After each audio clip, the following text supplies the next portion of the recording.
Hello, everyone, and we are here for another What Has Stadia Done Now? And it is going to be a corker. Unfortunately, Barry is back, so we're obviously lowering the standards again. So sit back and enjoy as we go over that eternal question.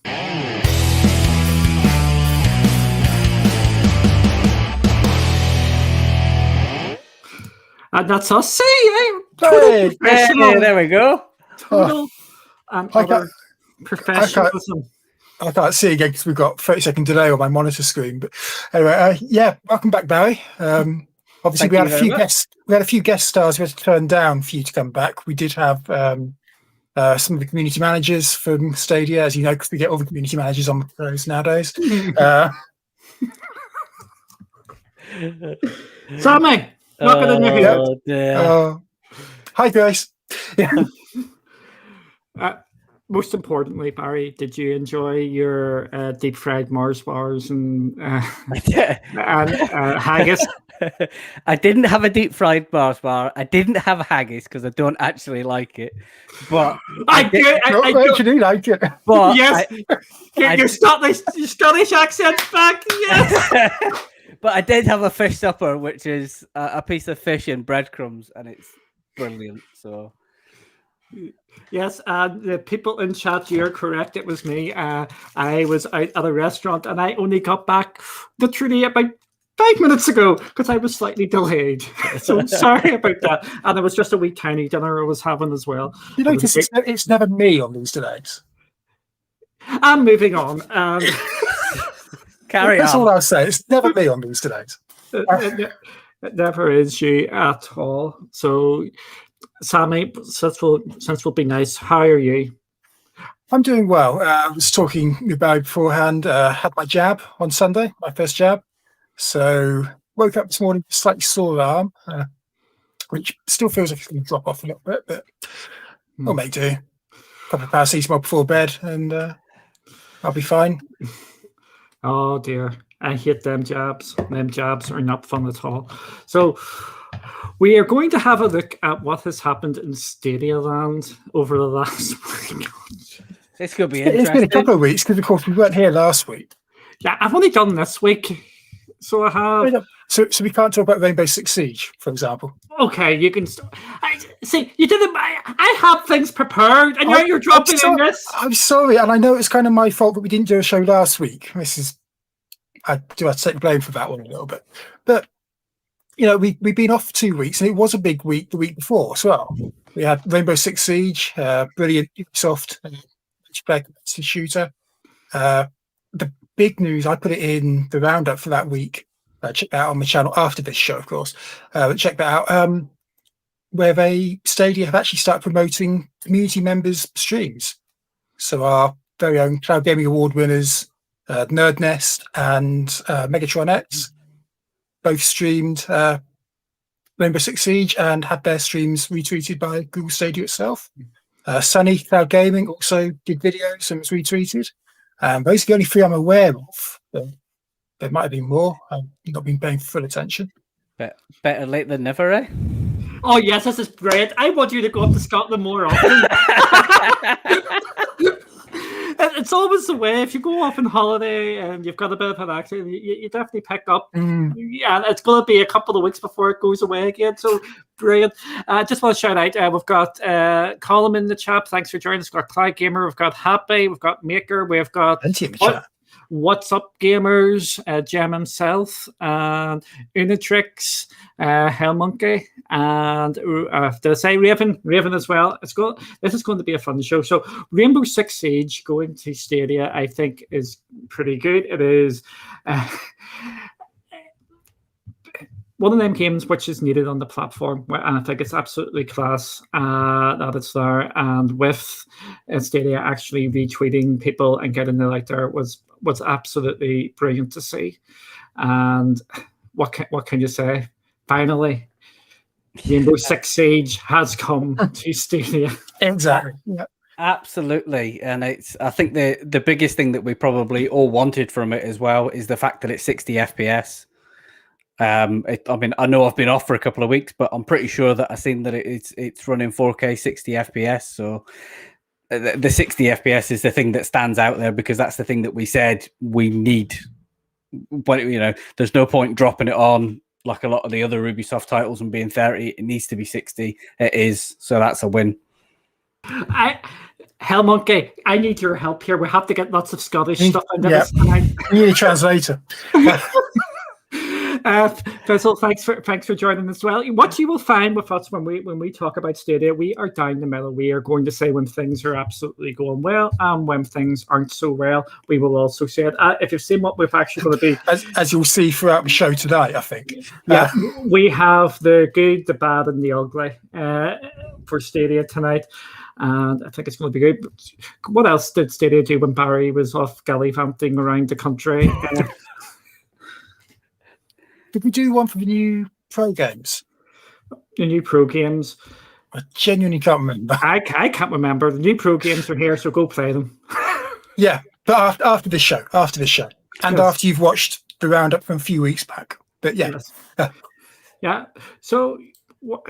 Again, it's a quiet time of the year, so I don't be expecting lots and lots of big game news and stuff like that, and everything going under, or lots of games coming on. Why are you laughing now? Because you say that, and then you watch it go on for 2.5 hours.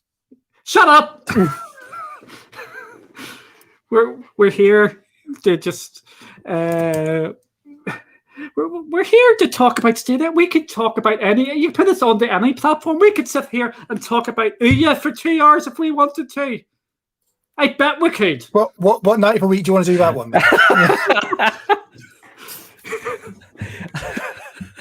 I'm not so sure about that, actually. I think I dodged that bullet. You could just talk about Final Fantasies and what was that Tarfall game as well. So we could stretch out any sort of game and show at all because we're gamers. That's the important thing. Exactly. Here. Okay, what order do you want to do this in? Do you want to go good news at the end or good news at the beginning? Doesn't matter. You mentioned earlier the good, the bad, and the ugly. Can we try and do it in that order? I'm not sure what the ugly bit is. We've already got it on screen, Sammy. We've already got it on screen. That's not nice. He was off a few weeks ago. I know. So here we go. We'll kick off with the good. And the good news is, hopefully this works. Another wee jingle. No, we'll just move on. And we will talk about proper football coming to Stadia day and date in FIFA 2020. Wait, football. So I'm the only Englishman on the panel mentioning football at the moment. Bit of a sore spot. I'll say this out here. I was supporting England last night because I wanted an extra bank holiday. Do we think do we think Stadians get to say that football's coming home? Home? Home?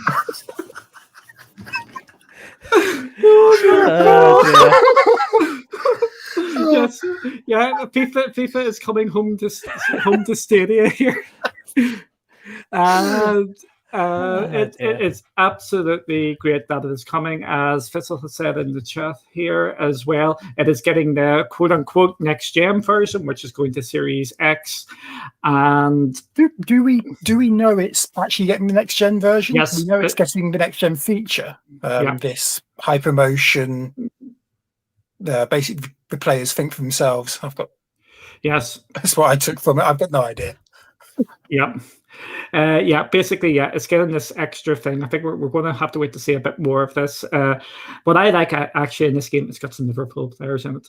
So in the trailer, that's the most important thing.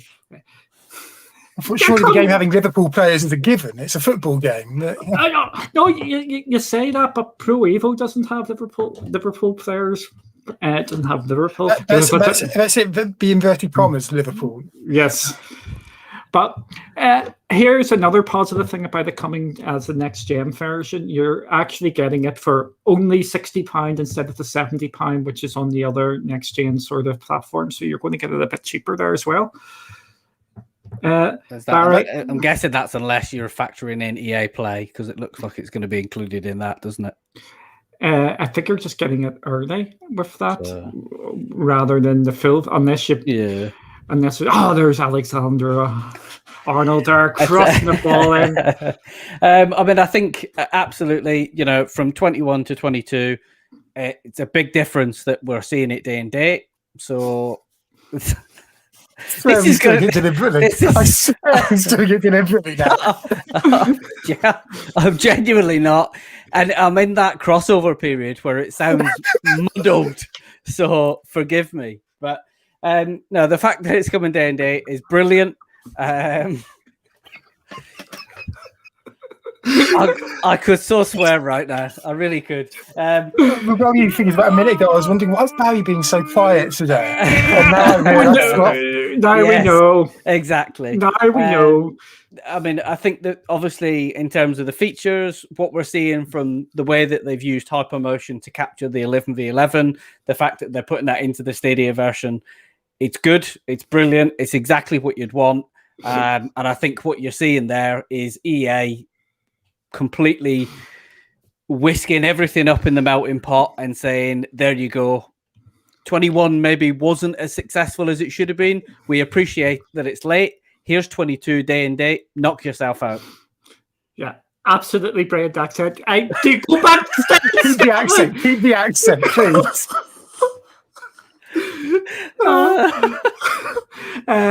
What I'm going to say as well, if you actually look at the Sting on Stadia, I'm not sure if anybody's picked this up yet, so if you want to give me the credit, you can.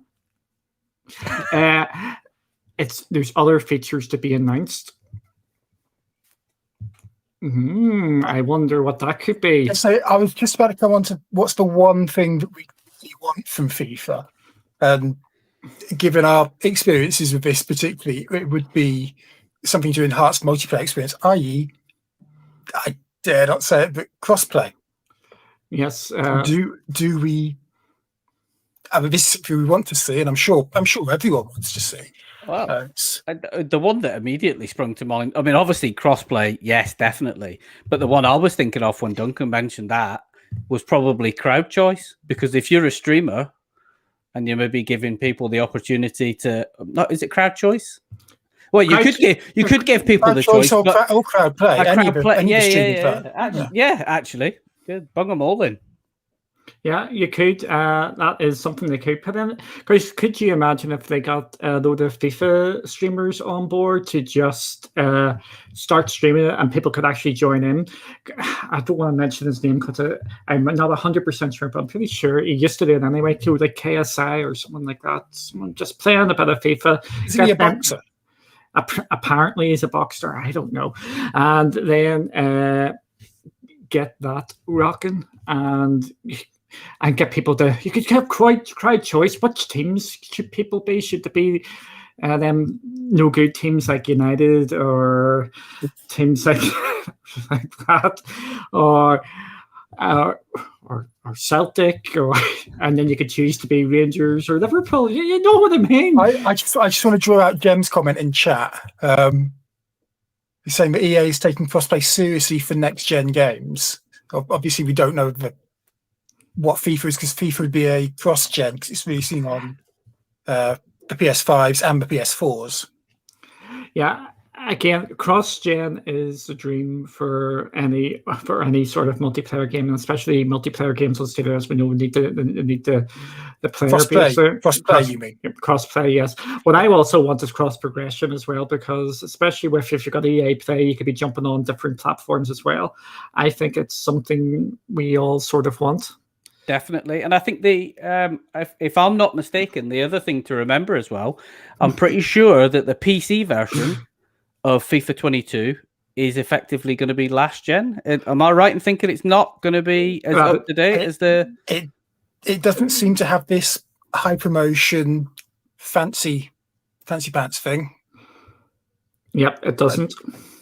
I mean, that's... The description on the press release seems to say that this is only coming to PS5, is it Xbox Series X or Xbox Series X and S? Yeah.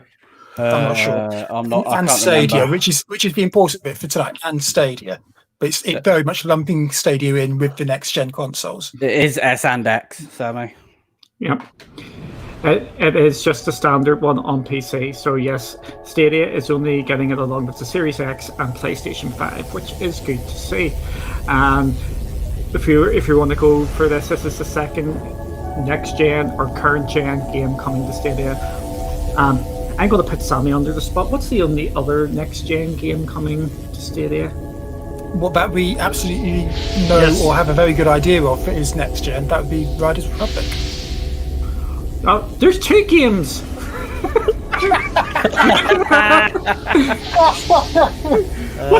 What's the other one, which is probably the bigger one now, because it is 100% next gen only? Haha! Now I've got you. Is it? If I can't even give a clue, because as soon as I give a clue, I can't be subtle with my clue. Because I'm not sure about Avatar. That's what I was thinking. Yeah, it's Avatar. Yes, Avatar. I wasn't sure if Avatar was releasing on PS4. Apparently, it is. It was a mistake, that trailer. Okay. So it is just being next gen only. So there we go. So it's all good fun there. So see, we can be 100% positive about Stadia as well. So we're nice here. We're even-handed. we are. Am I allowed to ask a question about EA now? Yes. Please Obviously, welcome to the that stage, is the CEO fifth of quota. Google, Sundar Fifth Pichai. in the quota of EA's contracted games. Is there an announcement in the offing? Are we waiting to see how Madden and FIFA do before they do anything? Or is this it? I want to apologise to everybody. Yes, I thought I had the thing muted. I'm thinking ahead. I'm multitasking. You don't like me multitasking here because it leads to problems. There should be no more sound on. It should be off. Yes, this is the end of the 5-game deal for the original 5-game deal from EA. And I think we're now into the fun zone. This is what I was going to go into. This is a big talking point. EA have released several games, and we're going to be coming on to our games shortly because there's a 2 thing. I'll just say F1 2021. We're coming to that when we're talking about the F1 issues. We also have the It Takes Two. What other games was it? The Knockout City. Knockout City as well. Knockout City, Battlefield. There's been a number of omissions, shall we say? Yeah, a number of omissions here, and we're now into. I think we're just about to find out where Stadia really is with EA, because they have got 2 more big game announcements coming here shortly, and NHL and PGA, because they've got PGA aren't EA. No, there's a PGA EA Sports PGA Tour. They've got a game releasing the back end of the fall, I think. Yeah, they've just started. Okay. They're just making a new one out again. So they are going to be 2 key titles to actually pay attention to in the relatively near future in regards to EA. I think this is going to be vital for both Madden and FIFA. How much they sell is see how committed EA are going to be to Stadia going forward.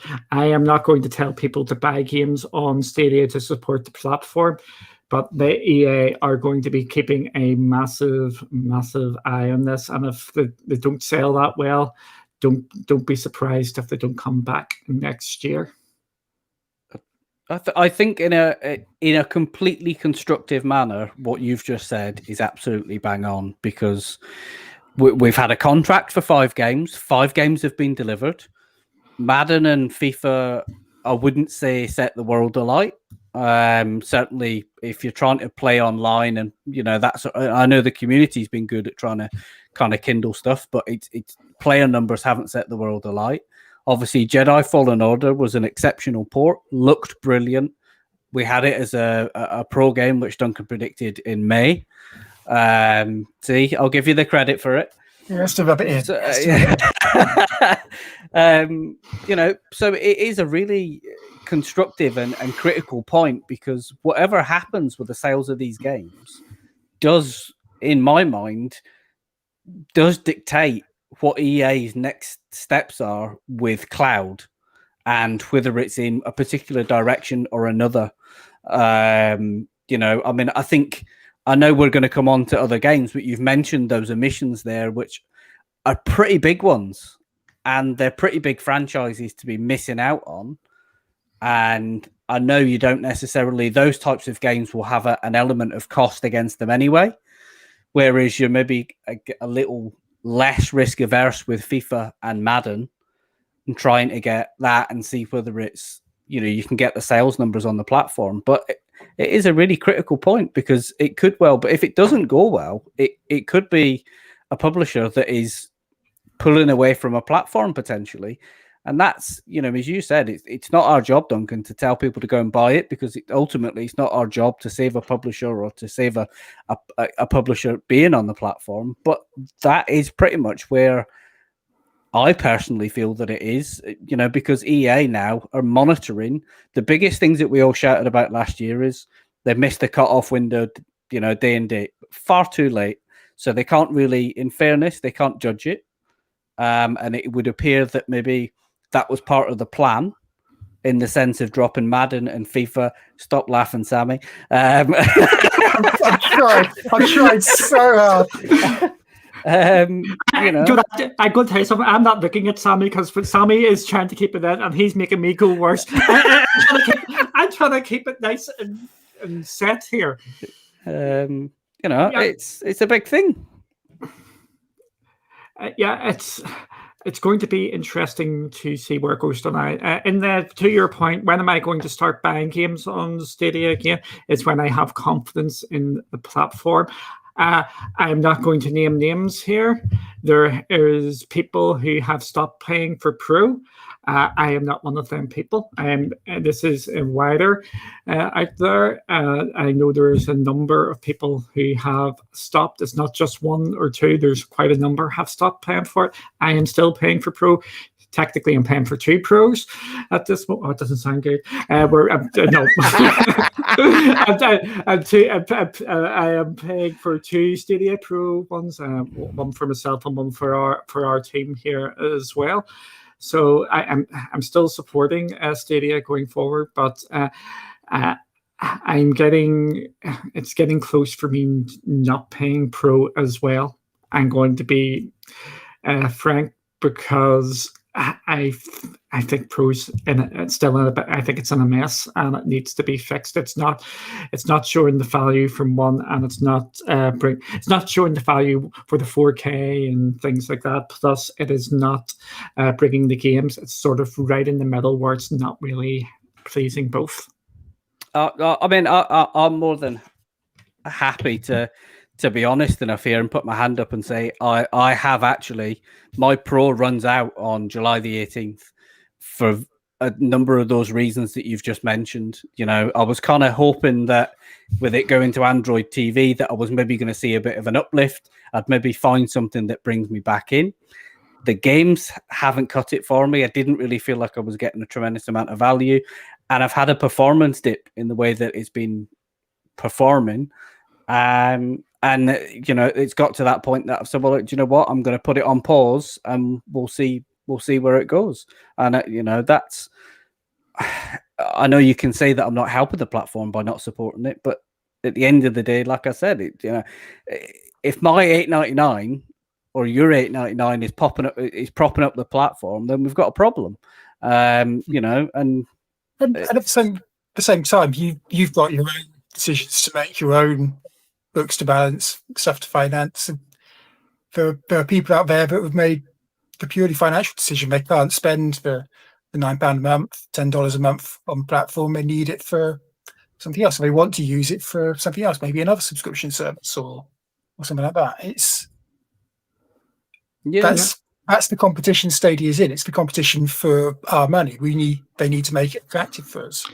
Yeah, and I don't want to go down too much of this rabbit hole here, but when you start comparing, like now with the strides that both PlayStation now have made, Game Pass has made over the last number of months, it's going to be.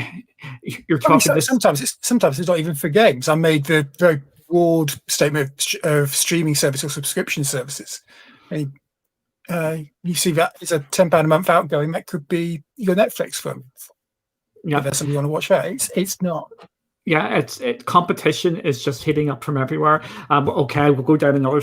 This is what Reggie of Nintendo, or used to be of Nintendo, was talking about. It's gamers' time is getting. You need to have compelling things there to compete for the gamers' time, because you have got Netflix and stuff like that. It's a wonderful sort of discussion which I could go on and on and on about. But I think we should move on to our next topic. One sort of follows this one, but I was trying to keep it positive to start off with. It's all right. Should we, no. I'm going to say, do we keep the one which is more positive and speculation to the end? Yes, we'll get that one. You really want to go speculation to the end on this story? Yes. I'm assuming you're going on that. We are going to go for... Okay, hopefully this works. I need to switch off one of these. Or we can just talk about Y6, because I've got no idea about that. We're going for... Oh, no, that's the wrong one. We're leaving that one to the end. I clicked on the wrong one. We are going F1. How about that? We are going F1. Okay. Yes, we are going F1. And see, I've got this all set up. It's our specialist subject, Barry. Yes, it is. I had it switched off. I'm just making sure it's switched. Yes, everything's switched off. F1 on Stadia. We have... this is the bad I'm going to go with this, since we're going to good, the bad, and the ugly. This is bad for a number of reasons. Firstly, the game has been taken... F1 2020 has been taken offline. If you've got access to it, it was taken offline for a while, and now you've got access to it. I don't think you can buy it at this moment in time either. Yeah. So if you bought it before it was on Pro, or after it was on Pro, or if you claimed it when it was on Pro in January 2021 this year, you have access to it. If you didn't claim it on Pro, or you haven't bought it, you're not able to at the moment. Yes, and we also have the news that F1 2021 is not coming to Stadia as well. And I've seen a number of comments out there saying that is not a big thing. I completely disagree with that, but we will venture down these rabbit holes first. This issue started earlier last week. I messaged you guys because I know you guys were bigger in the F1 and you were trying it, and it hadn't affected you guys at that time. But it obviously seems to have been a massive issue, and I'm going to go into something which I think is good, which Stadia had done, and that was they actually took the game down and stopped people buying it and purchasing it. I think they went proactive there, which is absolutely great. They should have been doing that for other games, cough, Outriders. But this is great that they've actually went proactive for a change and took it down. You say for a change, there is precedent for this. They did the same for the launch issues on PGA 2K21. We did indeed. You're correct there. I remember the first night I bought that, I wasn't able to get past the loading screen at all. Wouldn't respond to any inputs at all. They took it down, stopped people from buying it for a few days. I can't remember the exact time frame, but they stopped people buying it until the problem was fixed. Yeah. They did that as well. So, guys, you are bigger F1 fans than me. I've just got back in the F1 now, and because of you guys, and I want to hear your take on this. Right, we'll go with Barry to start off with. In general, the fact that it's not coming, the bug, everything, or a particular. We'll start off with the bug issue and what the response. All right, no worries. Well, the bug thing, I think it's great that they've taken it offline, because since launch, I've actually lost my career progress and team stuff twice on Stadia in 12 months, to the point that I didn't even bother thankfully, I mean, with us hosting multiplayer events in terms of play-alongs, Stadia GPs, the Stadium racing community, the multiplayer really made it up, and I was kind of like, forget it then, it doesn't matter, I don't need to go back to Korea, so the fact that they have kind of jumped in, taken it offline is brilliant. I think the one thing that I think a lot of people have probably in the initial worry, I think that I'd kind of seen just from the fringes, because I was a little bit disconnected from it last week, but I think there was an initial kind of, whoa, hang on, 2021's coming next, in the next week, and all of a sudden 2020 goes up the Swanee on Stadia. You're like, what is happening? What does this mean when 2021 comes out? Is 2020 not going to work? What? So, I mean, I think obviously they've done the right thing by taking it down, and then they've kind of given it that phased return to say, well, actually, do you know what? If you've already purchased it, you've already got it, then you've got access to the game again. Off you go, carry on. So, yeah, absolutely. They've got to be commended for that in terms of the way they handled that. So, brilliant. As for 2021 not coming, I mean, us and a number of other content creators have had a tremendous amount of fun with F1 2020. We've obviously mentioned the Stadia Racing League.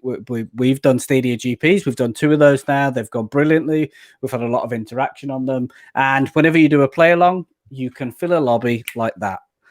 You put F1 on and people will come because it's a good bit of fun. They see it on TV, and it's a totally different kettle of fish when you're kind of when you're playing the game yourself, but it's a good bit of fun to kind of feel like you're in a Mercedes or a Red Bull and whatever.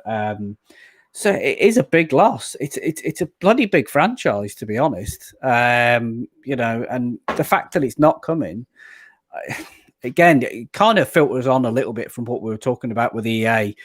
The fact that integration from Codemasters, as we know, into EA has gone swimmingly well, and they're much further ahead of schedule.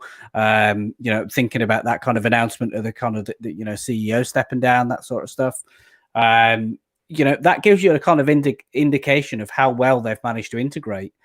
And I think that decision then clearly, in my opinion, I don't think you can really pin this decision on EA, because at the point the game would have been in development, I'm going to go out on a limb here and say that I feel like it was a Codemasters decision not to bring it back.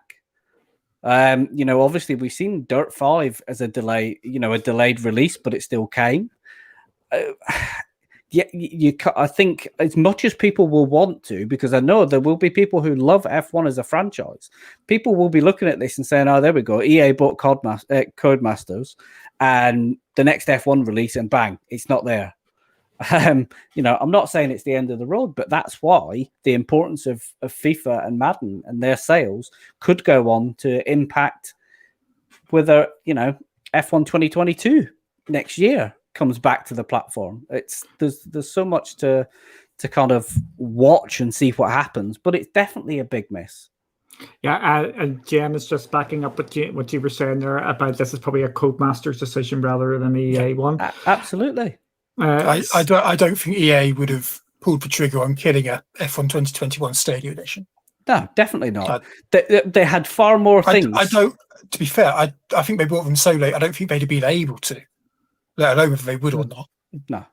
No, definitely not. And that's why I say it would be unfair of anybody to level that criticism at EA, because I genuinely don't think it's got anything to do with them. Yeah, I'm going to put this out here before I say anything too bad.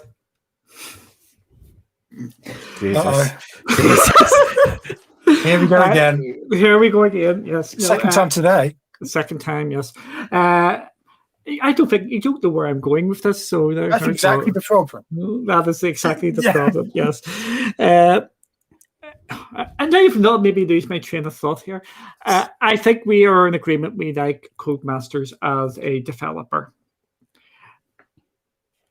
The Codemasters games on Stadia, as Cloudbusters has been saying, there has been issues with the ports. if you're playing in 4K, there's been glitching, there's been hitching, there's been the F1 one. First corner F1 is absolutely fun. I'm going to say, you keep saying every time we do a play along. Especially Monaco and if there's a big crash in the first corner, the game just messes up. I was going to say something else, but I changed it. Something gets pants. Yeah. It just completely and utterly goes bananas. What was the issue in Grid? There was something. There was just a bit of hitching in that. There was a bit of jerk. I genuinely was trying to work out what the issue in Grid might have been. I can't, but that might be because I've not played it in a while. Yeah, there was a bit of hitching, and I think it was a bit of hitching in that as well. There was a bit of. But it wasn't as bad as the F1 issues and what people are experiencing with Dirt 5 as well. If you're playing in 4K, if you're playing Dirt 5, drop it down to 1080 or balance mode, and it should be running fine for you. So it's the one thing that worries me about this is Codemasters have a game that's broken on F1 2020, and to be fair, this is a bug that's affected other consoles and other platforms as well. But at the moment, it's affected Stadia to the point where they've taken it off sale. The new F1 2021 game is coming out. It actually releases in early access tomorrow. I mean, in full access on Friday. Are you looking forward to it? I am. Yeah, I pre-ordered it at last on my PS5. But let's move on quickly from that. I'll talk about that later. When F1 2021 comes out, that's not a complete game. They've still got support 3 new tracks, the Imola, Portimao, and Jeddah tracks. Those of you who've been following F1 know exactly what I'm talking about. What else is going on? They've also dropped a lot of content between F1 2021 and F1 2020. Stuff like the classic cars and the custom championships aren't available in the new version. I'm struggling to work out where Codemasters will find the time to fix last year's game on Stadia when they've got all this work to do on F1 2021. And the Dirt 5 stuff, which are adding, like they're continuing to work on Dirt 5. I'm assuming Dirt 5 is a different team within Codemasters. But the F1 2020 team will have moved over to F1 2021 probably full time about 6 months ago, to be honest. Yeah. And I struggle to see them going back, which it breaks my heart, but leaves me in a situation where F1 2020 might not be available for people to buy on Stadia. Yeah, and this just brought in like, let's be a bit selfish. Let's be selfish for a change. Let's just talk about ourselves. If F1 2020 doesn't go back in sale, that even if we don't get this year's version, we have plans for the next Stadia GP, and I think we're going to have to put them. We have to seriously look at them because we'd be stuck with a strictly limited pool of drivers, of potential racers. You wouldn't be able to invite people from other platforms or completely new to the platform and say, "Come along, you just need to buy this game." Yeah, and that is the sort of issue what we're going to have going forward. I didn't really want to bring that up, but I think it was just it's part of the broader point. If you can't trust the games on the platform, it will happen. And I'm going to say this. I'm going to make sure. Hopefully, you can get the clip this soon, so we have all our clips and stuff going. I have absolutely no problem with games coming down for maintenance, just like what happens on the other cloud platforms. It has happened for Xbox, it has happened for GFN, it has happened for Stadia. It should not be a big thing between all the different cloud platforms. It is not a big thing. This is getting updated, getting it fixed, and things like that. It is going to happen. It is going to happen more often on all these platforms going forward as the libraries increase. The libraries increase. There's more games, more things that can go wrong, etc., etc. More patches, more this, that, and the other. So I'm not going to say get used to it, but just be prepared for more of this in the future. Yeah, absolutely. And what we want to see from that is games coming onto the platform fixed. Yes. Or returning to the platform. It's my big worry in this is that F1 2020 won't come up. Hopefully it does. Codemasters have been great supporters of Stadia. We talked about having Grid, F1, Dirt 5 on the platform. They've spoken. They sent something in when F1 2020 won our Cloud Gaming Awards. For example, they sent something in and said how excited they were for cloud gaming and how much they're looking forward to it in future. So the heart and the desire for it is definitely there within Codemasters. It just, they need to find a way of making it come through. There were definitely. And I think the other thing as well is, Duncan says time and time again, exclusives matter, right? Look at this as a franchise, right? Stadia Community has the Stadia Racing League. Now, I don't know whether Hell Monkey's still in the chat, but I remember when the first trailer dropped for F1 2021, there was no sign of a Stadia logo. And already at that stage, the Stadia Racing League were saying we have to look at alternatives for what we can do, because ultimately you can't really run a racing league if you don't have a continuous and evolving library of racing titles. Obviously, yeah, they've still got Dirt 5, they've still got the Crew 2, Grid, but that's kind of where you end, where it ends. But I think my original point was, there are people who things like this, if this is a game you play every year, then you've packed your bags, you're off. Do you know what? Like, we're lucky. We're in a fortunate position between us because we could have decided to go down the Xbox route to play F1 2021. We could have gone down the PlayStation route, which I think most of us have. I was only ever going to go down the PlayStation route, but not for F1. But not everybody. I think, and you touched on this earlier. The people that kind of have to work with budgets, as everybody does. It could be a big thing. It could be a factor in deciding, that's a franchise gone. Well, okay, and that's where the power of content does matter on a platform. And yes, we do always, as I said, Duncan always talks about exclusives, but and content in general, it's content. Yeah, content is king. People will go where the games will, Yeah, I said this at the time about this is just a general point of logo gate. If we want to go down that thing again, if you don't have the logos on the games, people will start looking where they can play the games. And yes, Jen, we have talked about that anyway with Riders Republic. We're probably going to try and host something with that, but. Going back, logo gate, if you don't have the logos, people don't know the game is coming to your platform. They will make other arrangements. This has happened. We have talked about it. We've seen it with the racing community as well. And if people move onto a different platform, and when I'm talking about a different platform, I'm talking like an actual hardware, like I'm going to PC, Xbox or PlayStation, it's going to be very difficult to get them back into play consistently on Stadia. And then it gathers up pace. You have to win that battle that you have to win the battle they were winning back in, say, August, September 2019. We had to win that all over again. Yeah, getting people to back onto the platform, because when you go over to the other platforms, some people will realize what games they're not getting on top. It's on Stadia, but we will move on. We will move on to somewhat positive, somewhat negative. It's a mixed bag, this one. We had 2 games launch on Stadia this week, and it was Bloodstained, and we also had Ease. So I like to call it Y6. Yeah, we had that, Jordan, as well.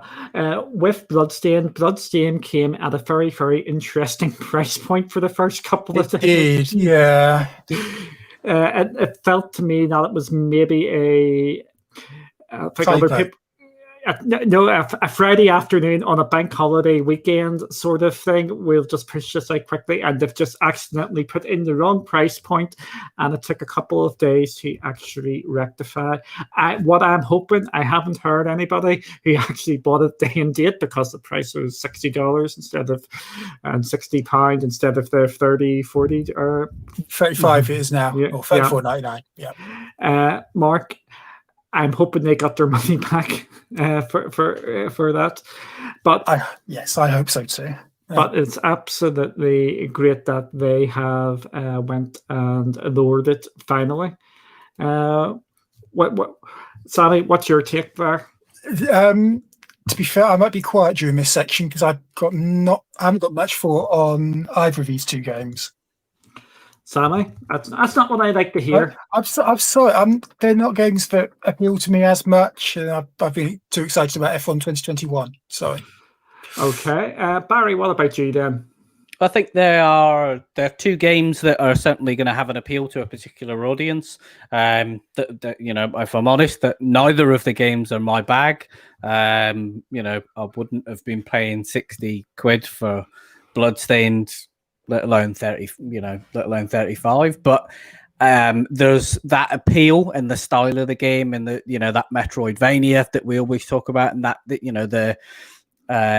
from the things that we've seen about it, some of the levels are pretty challenging as well. So it's stuff that's going to keep you on your toes. It's not a kid's game that you're just going to pick up and kind of play through, and it's kind of a one and done.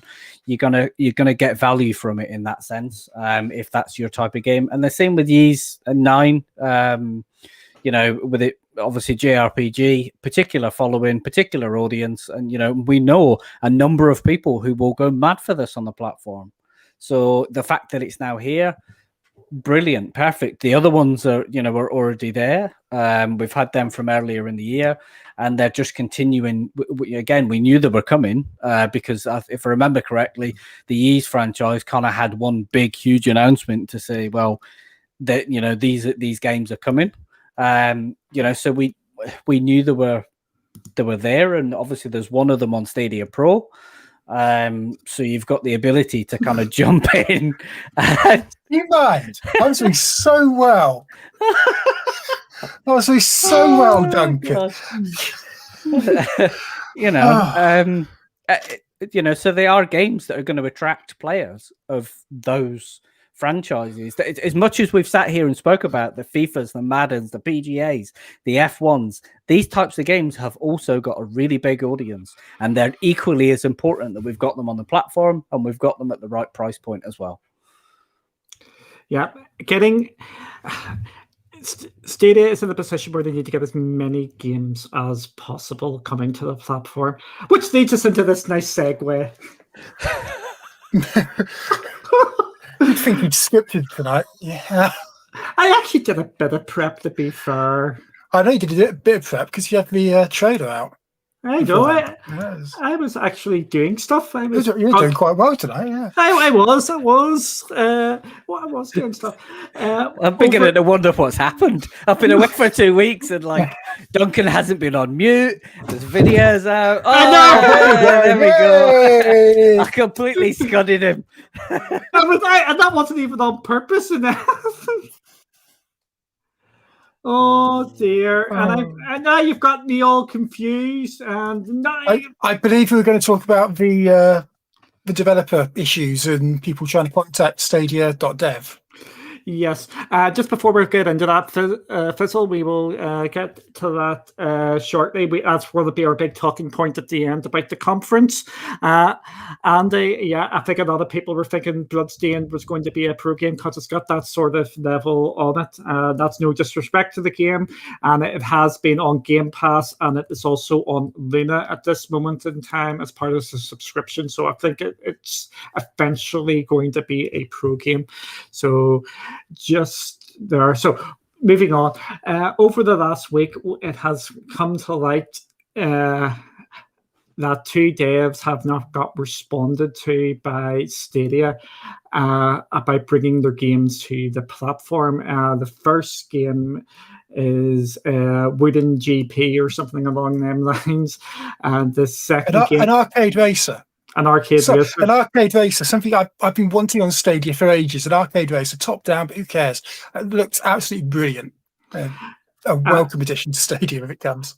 And the second game is one that we've been talking about, and I know a lot of people in the community were actually quite excited for it, in the dinosaur game Extinction something or another. Extinction now. Whatever. I was close enough. You're close enough, but yeah. People are watching us. Yes. Don't know why. Thank you. But yes. Yeah.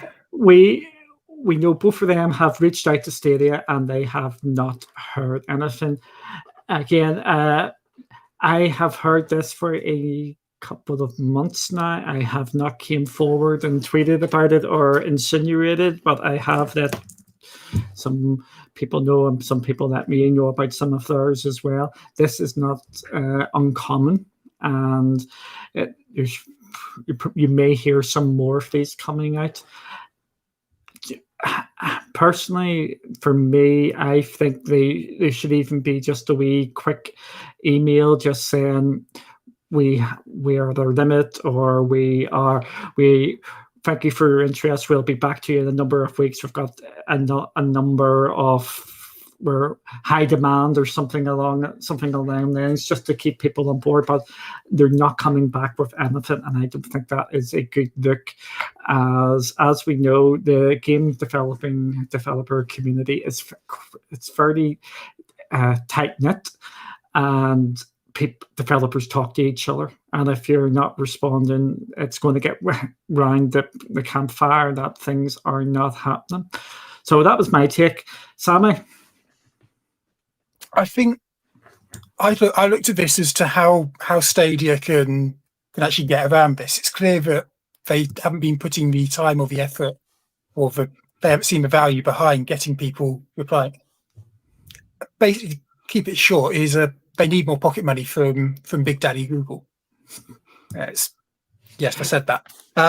Do you think it's first of all, I think the people at Google are doing it probably as best as they can. I think they're just underfunded and understaffed. It would be my feeling. Understaffed is the main one. They need a few more people on that team. It's clearly getting interest from the developers. Developers are clearly interested in putting games on Stadia. Otherwise, we wouldn't hear that they're not getting contacted back. They've made contact in the first place.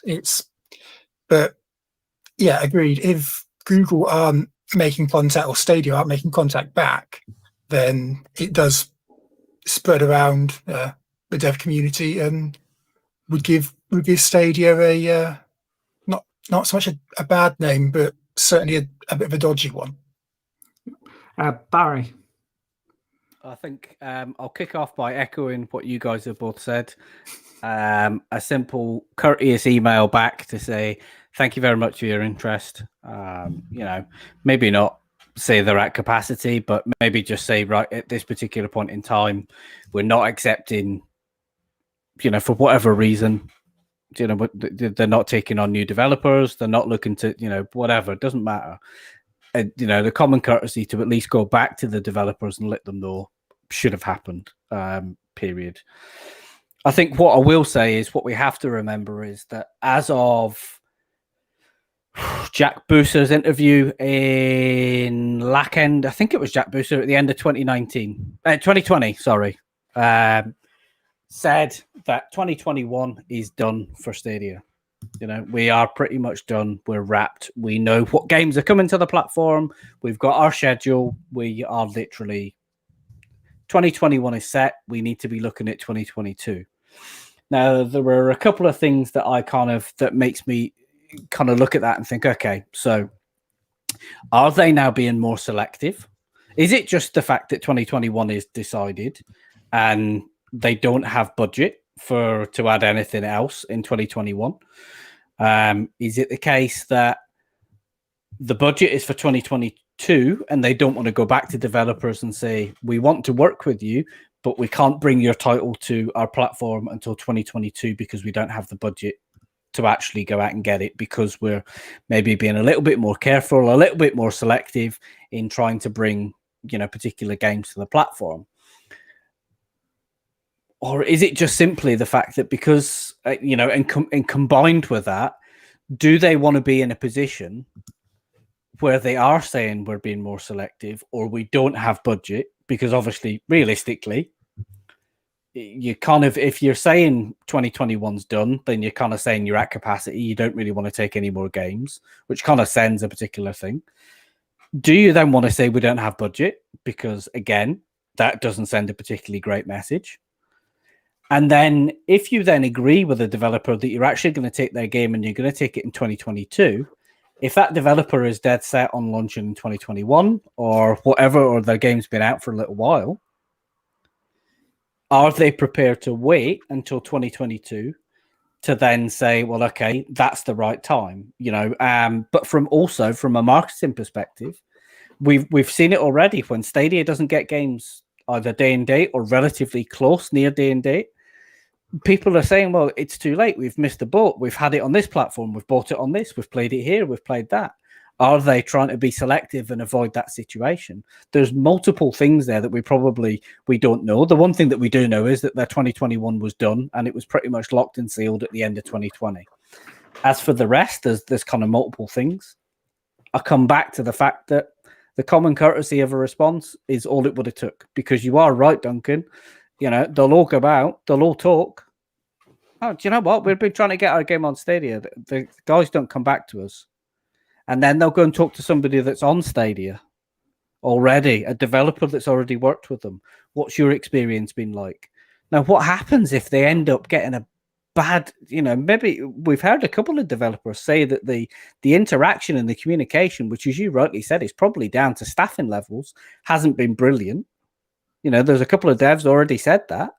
If you as a developer wanting to get onto the platform, hear that from somebody who's already on it, and you're on the outside trying to get in, it doesn't send a good message for trying to get in, so communication is, and I think 2019, communication has been one of the biggest things that everybody said about Stadia, is just communicate better. Yeah, communication has been an issue from the word go. Not the word go, from GDC, they were very, very open, and then the months leading up to Stadia's launch, it just went radio silent, and then the communication has been poor since then. That's my feeling on it. Sorry for interrupting. No, I was pretty much bringing it to a close there. No, I just want. Sorry, Lee. I forgot to shout you out there. It's just me being stupid. It was Lee of Stadia Source who broke the news about Instinction, the game. Them not getting word back along with the other one. And indeed broke the news that Instinction was looking at Stadia as a platform in the first place. Mm-hmm. Yeah, it's speaking of, because Stadia have made contact with some developers and have made significant contact. The game that sticks out in my head is Sky Climbers, which Duncan puts his head in his hands, as I knew he would at that point. But as a developer that have been contacted by Stadia and have received the support, this is what I find it difficult to square away. How can Stadia be seemingly in active contact with Paratrope, the developers of Sky Climbers, but not? This is the part of the Stadia community pushed that, because it was on Reddit, it was on Twitter. They could not ignore that. I think Sky Climbers is going to be the exception rather than the rule, because people actually backed that game on Kickstarter, so they could go, we've got X amount of people wanting to play this on Stadia. Then they've seen the Reddit, then they've seen the Twitter, and it was like constant during the whole Kickstarter sort of campaign. I just think that was a perfect storm for them, and I don't really want to talk about them in case I say something I really shouldn't say about that game. Well, I think the only thing I'll say on that is, yes, you are right, in the power of the community brought it, but let's not forget, dragging their heels, GFN did a smash and grab on that and got that deal signed for that game to come to the platform, even though they've been in discussions with Stadia first. Mm-hmm. Yeah, but the GFN got it before Stadia officially got it. Do you know what I mean? That's that, and that kind of feeds into what we're talking about right now. That interaction with developers. It's clearly not an urgency that says we need to be getting these things done. There's momentum there to go out and get it. Just go and get it done. Yeah, I think what I'd say, and hopefully I can say what we'd say to this, is developers don't lose faith in Stadia. Keep trying to contact them. Stadia, just sort something out, even if it's like Barry said, a courtesy email saying, hi, I want to say all our operators are busy right now. It's a call center term, but saying we're a bit over capacity at the moment. We have heard you. We do want to talk further with you, but that might take a little bit longer. Just any communication. The problem is, the devs have been saying there's virtually nothing. Yeah, and that's the really worrying part. Yeah, I think it's something they're going to need to work on there. Just even if it's just a quick email back and get, I don't want to say this, get an intern or something, just grab a body for a couple of days just to do a standard email back. You've been put into a bit more personal than an automated message. Just grab a body or two for a couple of days just to get through the backlog, because it's these small things which can have a knock-on effect you don't see down there. It's like these small wee things can just cause a bigger sort of question. Shall we move on and make sure? Do we want to talk briefly about it? I think this might go into a bit. Was it Jem's comment earlier? Stadia should make the platform more open, like Android or Steam. I think this does also sort of segue into our next topic, anyway. But what are people's thoughts on having having a more open doors approach, saying, "Here's the platform, put your game on it," rather than give your game to us and we'll put the game on the platform? I want more games on the platform, but I think it should be vetted, is my feeling on it, because Stadia is a console in the cloud. People may not like me saying that. People say it's a PC in the cloud. I've been made fun of many times for it's a cloud gaming solution. Yeah, it's basically a cloud console, and that is how it has been set up. I think it should continue down the cloud console. I think it needs to be monitored, and I want basically every game on, but I want the games coming on at a good enough quality. Good enough quality is a debatable thing, as we've been talking about tonight. But I would, you don't have to look too far down. For example, the Android games list, and find there are some better quality games and some not so better quality games. Yes, I just want it to be the sort of mix. I do want to get as many games on as possible, but I think there needs to be a tiny bit of gatekeeping. Yeah, definitely. I mean, I think it's what's needed, isn't it? People need variety, and they need to capitalize on a lot of the areas that we've already seen them capitalize on, in the sense of, yes, it's great to bring the fun small titles, but then when you can bring a real workhorse of a title that actually you can access instantly, it kind of the concept of a cloud console really does come to life, and it feels like nothing else, but yeah, they do need to kind of spread it around with a variety, because I think, particularly, as much as I was talking earlier about 2021 being done and dusted, there feels like it's been a little bit more niche and a little bit indie driven in 2021 versus big blockbuster, we're going to knock your socks off. Yeah, I've said it, or if I hate saying I said this, I said that. I'm still of the opinion that it needs a mix of everything. It needs the day and date releases, even if it's not all day and date. It needs to get the key ones. They've got a couple of key ones. I haven't got them all, but they've got a number of them. We're getting the indie games, because you don't know which indie game can blow up, and this is the big thing which they need to be extremely wary with saying or no responding to some of these indie devs, because look at Valheim on Steam, that is still doing extremely well, and there's been other ones like that. They also, I want to see some more backfilling of bigger AAA games, but single-player AAA games. And I'm trying to think of a different game, because I always go to the same one. Bioshock. Bioshock. I just, because that's the one that I know it's just easy enough to remember. But a couple more, and I guess, I know we're going to be getting a couple more of the Assassin's Creeds and the Far Cries are going to be coming as well. I just want to see more backfilling of some more single sort of player games. At this moment, I have to agree. I think it's the sprinkling of some AAA games day and date with a heavy emphasis on indie games. We do know that there's about 12 or 14 games which look like they're going to be coming en masse with the kid-friendly games from that publisher, which I predicted for some pro games, which looks like I might have to continue that thing down the line, like Paw Patrol. It's a good thing. Yeah, and things like that, which, yes, they need them games as well. I think we just need to get out from the AAA game, or sorry, just the indie game thing at the moment, and just get some bigger sort of titles on, even if they're older.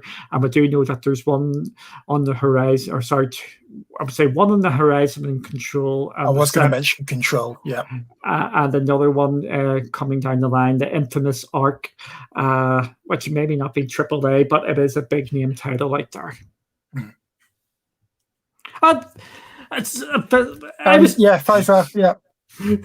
It mentions. I thought you'd read his comment, and that's why you were saying it. So no, I just not actually seen it after it. You knew anyway. As to what happened to it, we don't know at the moment. Our guess is as good as yours at the moment.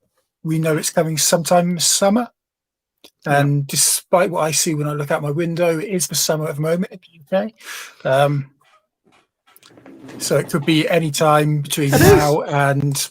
It's blue sky out there. It's not for me, it's red. If you think I'm joking, it's not. It actually looks...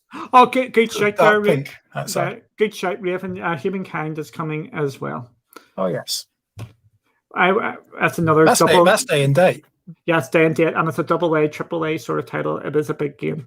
Yep. Barry, is there anything else you want to add on to this before we go on to the big talking point? Or I'm not going to say big talking because no one else. We're going to say this is the big, massive talking point, and it's going to last about We've gone for an hour already. Yes, I know. No, I don't think so. I think we've said everything that's meaningful without hammering points to death in that section. I think we're fairly safe to move on. Okay, what we're going to move on to... Yeah, but it seems Duncan's got on my screen. I don't know if he's got on yours. Nope. No, he's still there for me. Is he still there for you? Yeah. I think he's just coming back in now. Yeah. What we're going to do now is Barry's going to disappear for like 2 seconds as we are going to talk about tomorrow's event at Stadia. And it is... Do I get to be like the Wizard of Oz? Yeah, you're away, so it doesn't matter. Yeah, speaking a big booming voice. Yes. Not a booming Scottish voice. We will move on. It's going to be worse for people watching now. Stadia, there's a developers conference tomorrow. It's Google the Games. It's actually kicked off today with the Android, and tomorrow the keynote is the Stadia keynote between 5 and 5:15 British summertime. So that will be blog post time. Yeah, blog post time. So 9 o'clock Pacific or noon Eastern. It's only 15 minutes long, and the keynotes come here. The latest and greatest from one of Stadia business development leads. You'll learn about the new offerings for all Stadia partners and how the Stadia team is Stadia team is working to make it easier to bring games to the platform while delivering new ways to maximize the return on launching Stadia titles. Then there's 2 further ones which actually build into this. There one's between 22:15, less time porting, inserting, more time creating. Interesting, since what we've been talking about tonight. Learn from Stadia product managers about how we're making it more efficient to bring your games to Stadia with significant investments in cloud-native tooling and automated certification processes, as well as third-party engine improvements. I'm not going to say it. I will leave it till later. Something funny I just came across today. Bringing new value to Stadia partners. Brand new incentives are coming to Stadia, and they empower developers to drive their success in awesome ways. Come learn how to make the most out of publishing your game on Stadia and take advantage of everything the platform has to offer. So I will remove this now so we can unfortunately see Barry again. Hi, Barry. What do we make of this, Sammy? I think this is good to see that Google is still supporting Stadia, and they've given it, I believe this is basically the majority of the second day of the conference.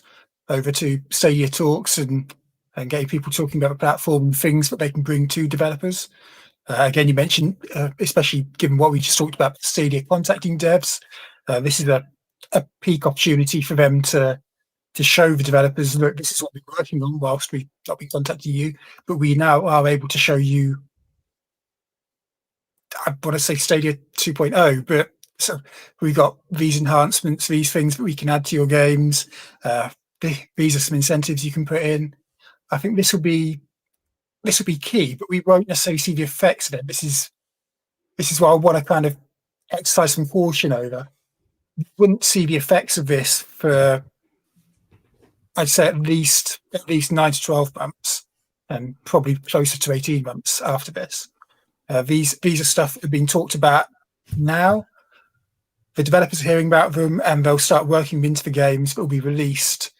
This is the stuff that isn't in that Jack Buser interview for 2021. I see Duncan putting his head in his hands out the corner of my eye. I'm assuming it's something else. It's just unfortunate timing. I've had this running in the background, and it's came up 8K, the future. This is completely and utterly coincidental. Well, we know that's where Stadia are going eventually. Yes. And there will, at some point, they are going to have to announce how they're going to do that. Because I don't think anyone's able to stream it at 8K. I'm presuming, no, they actually say they target 8K 120 FPS. So at some point, is Stadia going to stick to that promise, which I'm sure they will. They are going to have to announce something as to how they're going to do that. That's from a tech point of view, that's going to be worth watching. And just saying this again, this is completely coincidental here, where this has actually turned up. I've downloaded the whole thing just to have as a background. I was coming up to this sort of iffy sort of things. This is completely coincidental. I think it's something that's going to have to be talked about eventually. I'd be very shocked if it's going to be announced tonight. Not tonight, tomorrow night. Yeah. But these are the sort of things that we know Stadia will be working on in the background. Yeah, Barry. I think what we're seeing here is obviously, 15 minutes is you've got to hope for sharp, impactful. I think, Sammy, you're right to exercise caution on kind of people's expectations. I wouldn't go into that kind of expecting bloody wall-to-wall announcements and everything. Yeah, the game's coming next week probably won't have the announcements. No. Yeah. Tomorrow's a very, very different thing. And I think what they, for me, when I see that kind of schedule, I think back to earlier in the point of the year where they said, okay, we're going to shift our focus. We are going to work with third-party people and bring their games, help them bring their games to the platform. And what we are probably seeing is 4 or 5 months later. Again, this is completely random where this is actually started up here. I apologize. This isn't actually me trolling. If this was me trolling, I would be saying this isn't me trolling. This is just purely coincidental. It's doing the teraflops. Yeah, it is. And it's that's where I think we're going to see is. We are going to see more 4 or 5 months down the line of what they were talking about earlier in the year when they said we've shifted that focus in bringing third-party publishers' games to the platform. Obviously, Duncan, as you mentioned, time-wise, it doesn't necessarily kind of sit great based on what we've been talking about tonight in terms of developers not getting responses. Hopefully, there'll be some answers in there, but obviously, these slides that we're seeing at the moment with comparing teraflops, talking at 8K 120 FPS, up to, I should add, it's up to, it's not kind of guaranteed, as we are now with 4K 60. But I think the thing, to be honest, they've got to crack 4K 60 streaming first and get it right in the mainstream rather than targeting a dynamic resolution before we go leaping down the road to 8K 120. Yeah. Yes, the amount of 8K screens out there is ridiculously small compared to the impact they can. I'm not even gaming on a 4K screen. I game on 1080 personally. Yeah. Okay, this will be me now. Oh, geez. Oh boy. No, I'm actually. Expectations should be at absolutely rock bottom for this tomorrow. This is not a consumer-focused event. This is a developer-focused event. I know there is there's a sort of a building of hype out there. Absolutely, you work away if you're hype. If you want to get hyped for it, work away. But do not be expecting to hear X, Y, and Z games coming. Don't be expecting the EA Plays coming with their full back catalogue and things like that. You may get a bit of teasers here and there, but you shouldn't be able.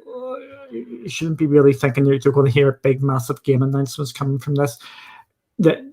Here's the biggest and massive telling point on this: the keynote is only 15 minutes.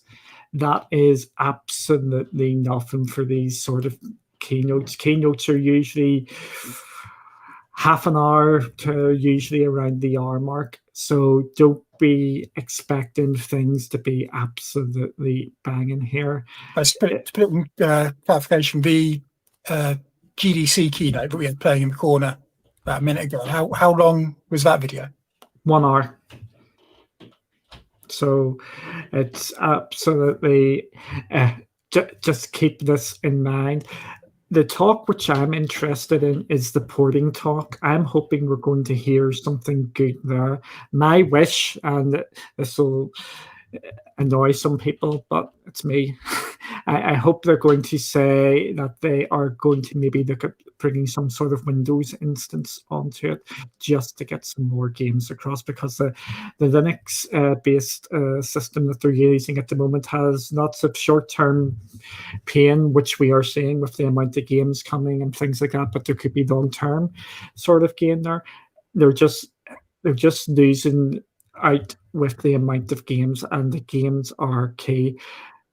Just to compare to other platforms out there, GFN had a poor week last week in the eyes of GFN.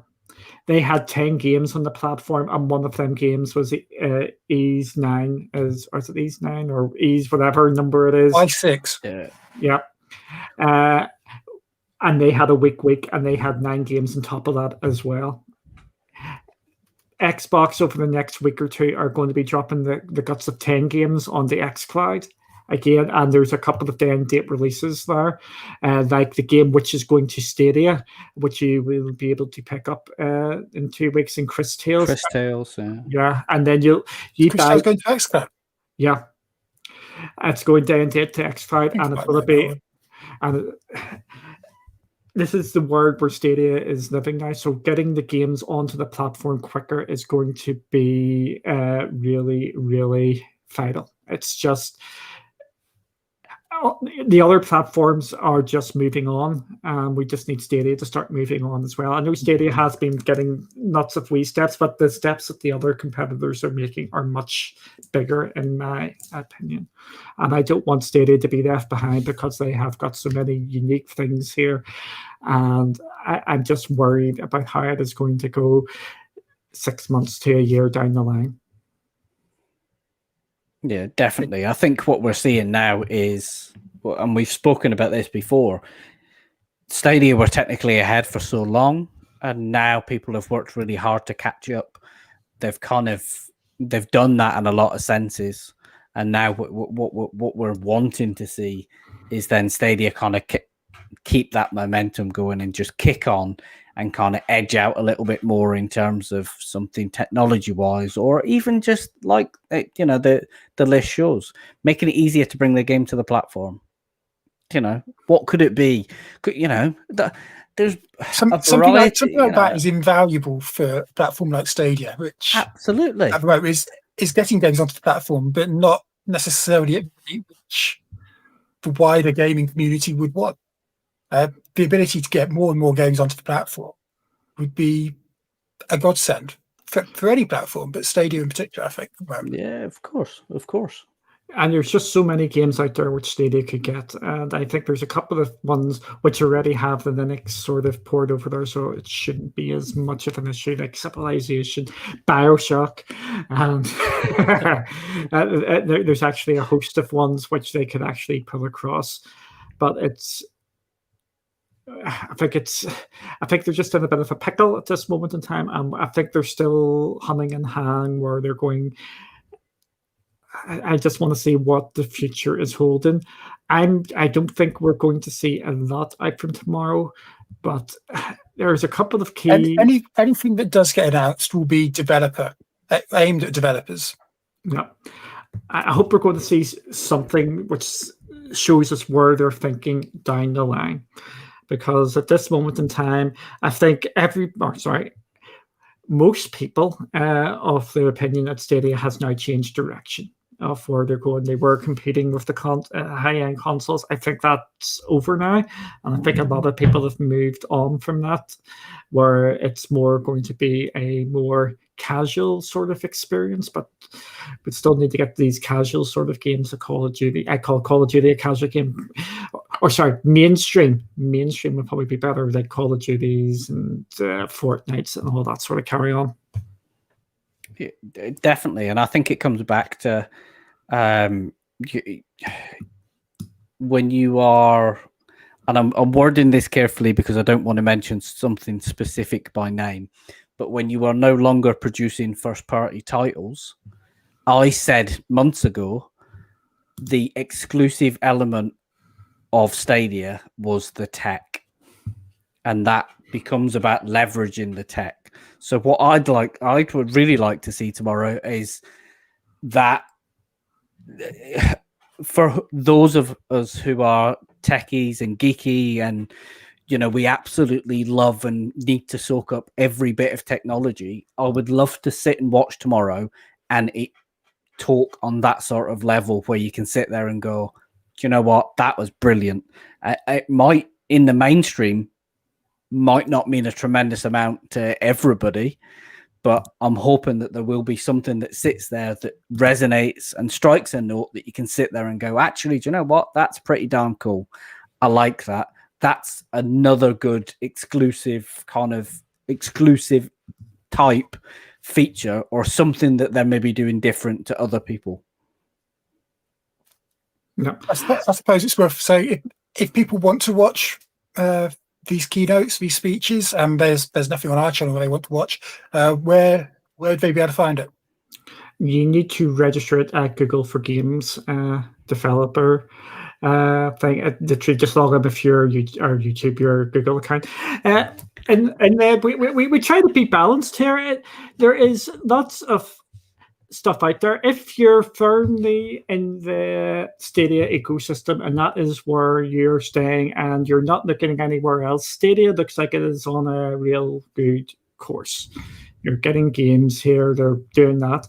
Unfortunately for myself, I'm not going to speak for Barry and Sammy here, I look from a much broader sort of perspective out there, and I just see what's going on wider, and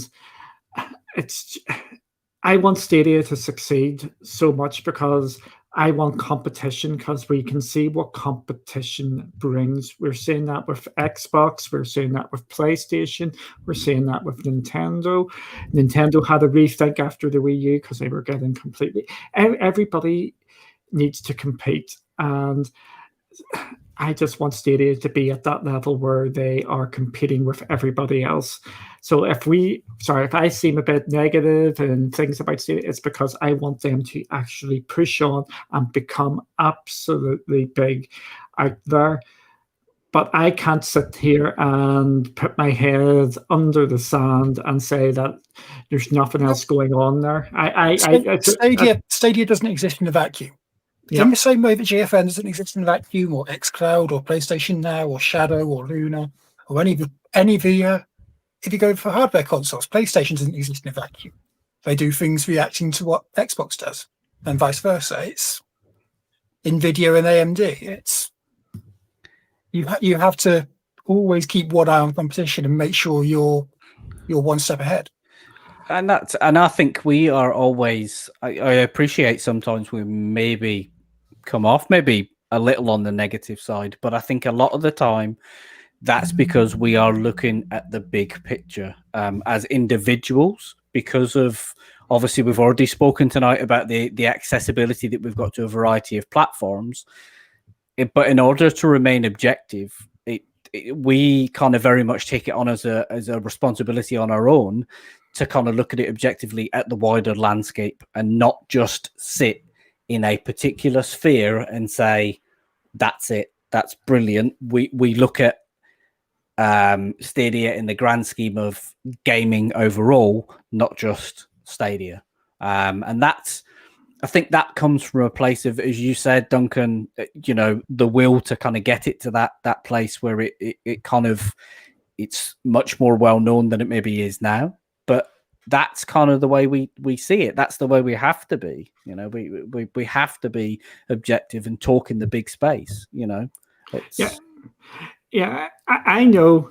I'm going to be honest with you. I have been on shows where I've been asked to just talk absolutely positively the whole time. I just can't do that. I just see it from every single side going. And I do know that if this isn't to, what's the word I'm looking for, discredit other people out there. I cannot. I have to see all sides of the pictures. I cannot just sit here and talk one side. I have to talk all sides, and I do know that other people go out there and talk both sides, and everybody's perspective is different. And I think that's what you just need to understand. My perspective is different to Barry's, and my perspective is different to Sammy's, and Sammy's is different to Barry's. My perspective is different to yours. Everybody has different thoughts on how things are going. And this is what I actually want. That's why we try and stay away from making recommendations on this channel. We talked about it earlier. We said when we were talking about FIFA coming to Stadia, we said very much we're not going to say go out and buy this game on Stadia. We're saying this is the news. This is the interpretation, the analysis about news. If it works for you, if you want to buy it, and it works for your use case, brilliant, go for it. Yeah. If it works for your use case to buy it somewhere else or not buy it at all, that's fine as well.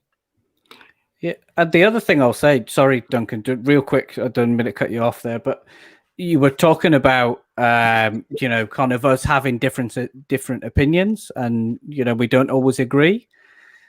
The big difference for me is you look at us as a panel of three. We've sat here for a little over an hour. We don't all share the same opinion, but we've had an element of healthy discourse across that conversation. You don't always agree with me. I don't always agree with you, and likewise between all of us, as you've said. But none of us fall out about it. We have a healthy discussion about it. Yeah. Exactly. Patrick, happy English is not the best because he comes from Norway. So sometimes the verb use is slightly different. Do we want to brief if we can? We've got 5-10 minutes. Do you want to tackle Happy's question? Okay. So I think it could be something quite positive to end on. What do you want out from Stadia? Yes. Since you brought it. Yeah. Put you under the spotlight. No, that's fine. So just as the chat's gone off my screen, so I'll just go up to my other one. So Happy says, what do we all want? Do we want Stadia in the future? Happy says he wanted something he hasn't seen before. I'll admit mine's very similar to his. I wanted a gaming experience that I knew was next level.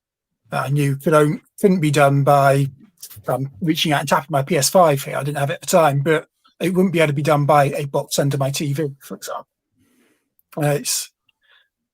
And I'll be honest, having said that, the closing the first-party studios does affect that a little bit. It doesn't mean it's completely gone, but it does mean that can's been kicked down the road a little bit. I do still think Stadia are the best place to deliver on something that I haven't seen before. Talk about games I want to see on Stadia, like you could use street views and maps on Google Maps to make a driving game completely realistic. and then everyone just drive past their house because that's how it needs to work for those games. You can go anywhere you want, and you go just outside your front door. It's ridiculous. It's Cyberpunk 2077. You can be anyone you want to be. Make someone exactly like you. Doesn't. I don't understand it. But stuff like I mentioned, World Endurance Championship game, multi-class racing, co-op, competitive playing, and this is stuff I want. But I know that with Power of the Cloud, you can do something even further beyond that I haven't been able to conceive of yet. So that's what I wanted to see. Well, I still want to see Stadia doing in the future. Okay, Barry. I think because of my appreciation for technology, I just want to see them very similar, I guess, in some respects, as to what you've been saying, Sammy, and Happy. I want to I would love to see them just continue to push the boundaries. I think there are areas that have, in terms of player lobby sizes, the use of artificial intelligence, I think there are a lot of things in a technological sense that they haven't properly kind of touched or even scratched the surface on, that I think they could have done so much more with. But I'm appreciative of the fact that they have to have a good base, that the solidified base of the platform has to be good, and we know that tech is there. What I want to see is leverage it more, showcase it more, and talk about it more. That's, I guess it's a fairly simplistic request, in that sense, is kind of utilize technology that's around, kind of tap into to kind of technologies that we know are advancing, and just talk about it, scream about it, and say, look, we've got this feature, this is what it does, and kind of put it out there so that it kind of draws a marker in the sand and says, do you know what, I might have every other gaming option under the sun, but I want that because it's got something cool in the technology that it brings to games. We're always looking for that something new in a game, aren't we? Let's be honest. Every time, we hit a new year, and yes, we've got our niches, we've got our likes in gaming, but there's always something that we want in terms of a different experience. And I think there's a lot that could be explored, particularly harnessing, artificial intelligence, the cloud, that could bring a very, very different kind of gaming landscape to us. And I'd like to see them push it. Okay, I'm going to sort of combine some of your points here. I'm going to say what I want is the game's day and date. I know that's the boring bit to start off of. What do you want out from Stadia? I just want the game's day and date and hit the big ones. But what I want them to be doing is just something which I think is feasible for them going forward, which I'm trying to be reasonable here, is bring the games with the features in them. I have talked about, it's not about getting all the games, it's about getting the right games on the platform. Some of my amazing catchphrases I come off with, and I'll just go back to get some roguelikes on, get with State Share, bring some more of the first-person shooters, get in-stream connect, bring in maybe this is probably something they could maybe work on. Maybe I'm being very optimistic here. Say we were doing our race weekends, so something we have talked about where we could hook into the different cameras of different people in the game. In the game, yeah, we have a workaround for that. Yeah, we've got a workaround, but to make it slightly watch this space. Make that slightly easier. Do things to make things great in the cloud so people can just jump in and play. So what I'm talking about with the F1 is if Sammy's in control and doing his commentating, he can just click onto Barry and it goes to Barry cam and it goes full into what he is actually doing at that time and just watching what he is doing. Things like that, and maybe hear what he's saying, or probably you wouldn't want to. He'd probably go 100% Scottish and everything under the sun there. And, more than he has tonight. More than he has tonight. Wow. I think there's just so much potential there, and I just want more and more and more, and bring just 100% comes back to the games. You don't have the games, you don't have the people playing the games. It's just content is first and foremost, and that is what they need to concentrate on. And I hope we are going to see that. And these announcements tomorrow from Stadia will kick that on somewhat and make everything easier, because we love hosting events and we just want more games that we can host events from. Yeah, definitely. We have a hell of a lot of fun putting on. As much as they can be hard work, we have a hell of a lot of fun doing them and kind of coming up with these wacky ideas. So, the more opportunity we have to be crazier with games and kind of events and all that sort of stuff, the better. Exactly. So I just want to say thank you all for joining us, and we hope that you like this. What our aim is just to give you things to talk about, even if you don't agree with what we're saying. I hope it gets you thinking, and we love people shouting back at us saying, no, you're completely wrong as well, which we've had back as well, and we've tried to talk it through as well. Opinions do not matter. Or sorry, opinions. My opinion doesn't matter. It's a good job we don't have clip. That is all I'm saying. Yes, opinions are just opinions, and they get. I think people get too worked up about some things that some of us may say, and that's what I'm meaning. You knew what I was thinking. I know exactly what you meant. That's not what you said. Yes, it's just we're just here we're just here for a bit of fun, a bit of crack, and we hope we just give you a bit of entertainment as well. We just clarify. I didn't know this until I met you, Duncan. Crack.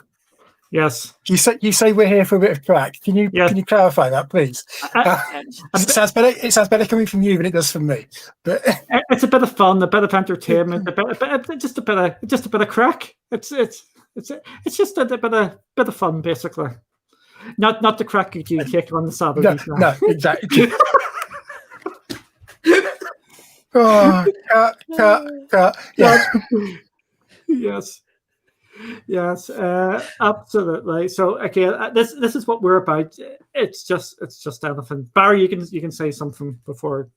Oh God, it's been good to be back. Obviously, it's my first show in a couple of weeks, and you know what? I swear he's doing it to everybody. I swear he's doing it to everybody. I swear to you, I'm not. I literally can't help it. No, it's been brilliant to be back, and I've enjoyed it. It's been good. Sammy? No, thanks. It's been good to be back. Good to see people in chat being active. It's been nice to see the numbers continuing to go up and up and up. I'll see you guys very soon, I'm sure. Yeah, exactly. And yes, I said 6 months to a year, Ben. If you're going to quote me right. But yeah, thank you all for joining. We will see you same time next week. And these shows are meant to be an hour. Oh dear. Meant to be. Meant to be. I will hit this button now. That's probably the wrong one.